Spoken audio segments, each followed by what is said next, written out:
Hey salut à tous, c'est Marvino, j'espère que vous allez bien, personnellement ça va super. Aujourd'hui on se retrouve pour une nouvelle vidéo antagoniste animé et manga. Et pour cet épisode, on va causer de Zabuza Momoshi.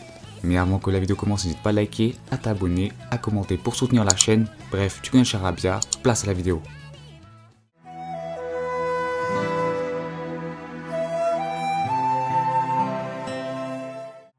Zabuza est originaire du village de Kiri. Il a grandi dans la sombre période où Kiri était encore surnommé le brouillard sanglant, sous le règne du 4e Mizukage. Zabuza voulait devenir un ninja pour servir son pays, mais comme le veut la règle, pour obtenir ce diplôme, il faut vaincre l'un de ses propres camarades dans un combat à mort. Alors que l'examen était dans sa phase finale, Zabuza interféra dans celui-ci et tuera les 100 élèves présents. Suite à ce drame, les autorités de Kiri vont changer les modalités de l'examen. Après cet acte barbare, Zabuza sera ainsi surnommé le démon de Kiri. Sa réputation ne cessera de grandir au sein du village, par conséquent Zabuza finira par intégrer les forces spéciales de Kiri, avant de devenir l'un des 7 épistes de la brume, un groupe d'assassins faisant le grand prestige du village. Durant ses missions, il fera la rencontre d'un enfant du nom de Haku, possédant un puissant pouvoir héréditaire, le Kekkei Genkai. Ainsi Zabuza recueillera le jeune orphelin afin qu'il devienne son arme attitrée. Mais le démon de Kiri a soif d'ambition et de pouvoir. Ne partageant pas les mêmes valeurs que Yagura, le 4e Mizukage, Zabuza et ses hommes vont tenter de renverser le pouvoir en planifiant un coup d'état, mais cette tentative échouera lamentablement. Zabuza sera destitué de son rang de ninja, qualifié donc de traître. Il exilera le village avec ses hommes où ils seront traqués par les chasseurs de déserteurs. Cependant, Zabuza ne semble pas vouloir abandonner son rêve, celui de prendre le pouvoir dans un futur lointain. Le ninja déserteur deviendra un mercenaire pour ramasser beaucoup d'argent dans l'objectif de sa vengeance. Quelque temps plus tard, un puissant homme d'affaires nommé Gato, une raclure de la pire espèce, convoitera les services de Zabuza afin qu'il assassine un charpentier du nom de Tazuna. Mais ce dernier est sous la garde rapprochée de l'équipe 7, composée de nos protagonistes. Tout d'abord, Gozu et Meizu seront envoyés, mais les frères démons seront battus à plate couture par les aspirants ninja. Après ce premier échec cuisant, Gato mettra la pression à Zabuza sur la légitimité de son travail. Le démon de Kiri n'aura pas d'autre choix que d'intervenir directement pour accomplir sa mission, ainsi Zabuza attaquera l'équipe 7. Finalement, après un combat compliqué, Zabuza sera vaincu par Kakashi avec l'aide de son Sharingan. Mais contre toute attente, un chasseur de déserteurs débarquera soudainement pour assassiner Zabuza. Mais en réalité, il s'agissait de Haku qui avait plongé son maître dans un état léthargique pour camoufler sa mort devant les ninjas de Konoha. Zabuza devra attendre quelques jours pour se remettre de ses blessures, mais à peine remis sur pied, il retournera affronter l'équipe 7 pour conclure définitivement sa mission. Mais cette fois-ci, il sera accompagné de son arme, Haku. Naturellement, Zabuza affrontera une nouvelle fois Kakashi, tandis que Haku sera chargé de tuer Sasuke et Naruto. Après une lutte acharnée, les deux déserteurs de Kiri seront finalement vaincus par l'équipe numéro 7. Alors que Kakashi allait porter le coup de grâce à Zabuza, Haku se sacrifiera pour sauver la personne qu'il estimait le plus. Puis arrivera soudainement Gato, accompagné de tous ses hommes pour assassiner le charpentier Tazuna et par la même occasion Zabuza afin de ne pas avoir à le payer. Gato piétinera le corps sans vie de Haku, ce qui plongera Zabuza dans une colère noire.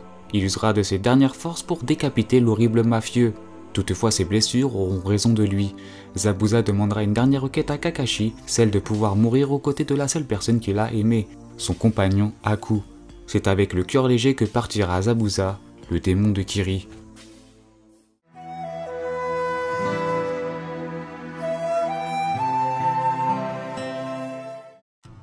Imagine tu décides de prépublier ton manga dans le Weekly Shonen Jump, le magazine le plus prestigieux du Japon ayant édité de nombreux titres parmi les plus célèbres qu'ils soient, tels que Dragon Ball, Hokuto no Ken, City Hunter, Captain Tsubasa pour ne citer que. Alors que lui One Piece semble déjà prendre la voie dominante, on rajoute à cela l'arrêt définitif d'un monument, Kenshin le Vagabond, qui prendra fin durant le même numéro. Le manga Naruto fera lui justement ses grands débuts dans le monde du shonen. C'est dans ce contexte difficile que M. Kishimoto va devoir s'imposer avec son nouveau manga, lui qui a déjà connu les échecs auparavant. Alors maintenant, imagine pour ton premier arc que tu ponds déjà un classique comme celui-ci. Oui, l'introduction de Naruto n'a rien à envier au plus grand manga. Si le début de Naruto est autant apprécié, c'est aussi dû à la qualité de son premier vrai antagoniste, Zabuza Momoshi. Ce personnage, de par son histoire, son développement jusqu'à sa finalité, va déjà introduire de nombreux fondamentaux dans l'univers de Naruto. Premièrement sur la place du ninja dans son organigramme.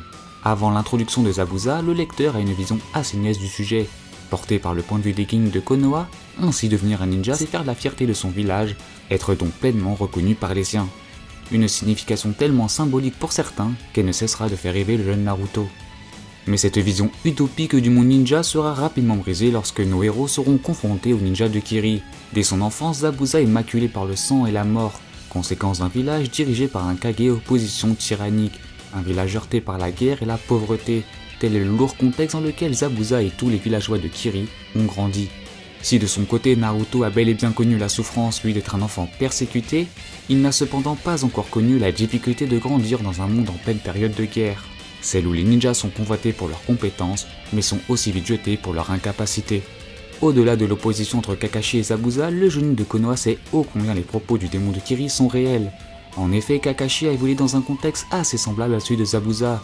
Il a baigné dans la cruauté de la guerre où il a vu nombreux de ses camarades périr au combat, dont certains ont été complètement sacrifiés par Konoha pour servir les intérêts du village.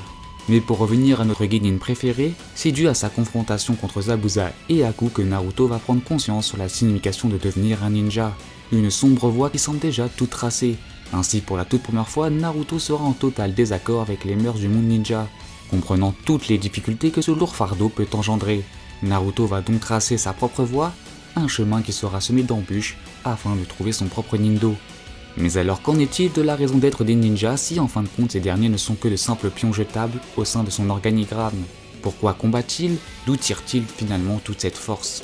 On en arrive alors à un autre fondement de l'œuvre Naruto, celui de se surpasser, devenir plus fort lorsqu'on a quelqu'un à protéger.